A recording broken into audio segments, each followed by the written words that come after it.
સુરતના રહેવાસી શેખ હુસેન અજીજે પોતાની રહેણાંક મિલકત તોડી પાડવાની આશંકા વ્યક્ત કરી ગુજરાત હાઈકોર્ટમાં વિદ્વાન વકીલ ઝમીર શેખ મારફતે પિટિશન દાખલ કરી હતી. જે પિટિશનને લઈ જસ્ટિસ નિખિલ એસ કરિયલ સમક્ષ થયેલી સુનાવણી દરમિયાન કોર્પોરેશન તરફથી રજૂઆત કરાઈ હતી કે હાલ સંબંધિત મિલકત તોડી પાડવાનો કોઈ ઈરાદો નથી.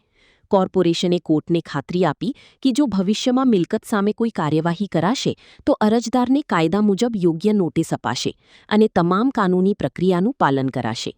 આ રજૂઆતને ધ્યાનમાં રાખી હાઈકોર્ટે કોર્પોરેશનને સ્પષ્ટ નિર્દેશ આપ્યો હતો કે મિલકત સામે કોઈપણ બળજબરીભરી કાર્યવાહી કરતા પહેલા કાયદા મુજબની પ્રક્રિયા અને નોટિસ આપવી ફરજિયાત રહેશે.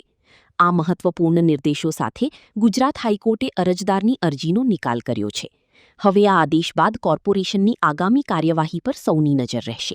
નાસિરનગર ઝુંપડપટ્ટી ડિમોલિશન કેસમાં આજરોજ તારીખ હતી અને નામદાર ગુજરાત હાઈકોર્ટમાં જે મકાન માલિકો જેના મકાન હજુ ડિમોલિશન થયા નથી તે લોકોની આજે પિટિશન હતી.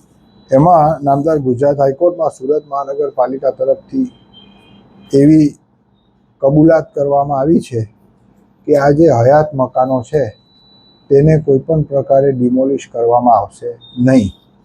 અને નામદાર કોર્ટે એવું ડાયરેક્શન આપ્યું છે કે જો ભવિષ્યમાં આ મિલકતદારોને ડિમોલિશનની જરૂર પડે તો સુરત મહાનગરપાલિકાએ પહેલાં આ લોકોને નોટિસ આપવી અને નોટિસ આપીને આ લોકોને કાયદાની દરેક પ્રોસિજર ફોલો કરવાની અને ત્યાર પછી જ કોઈપણ પ્રકારની કાર્યવાહી કરી શકાશે.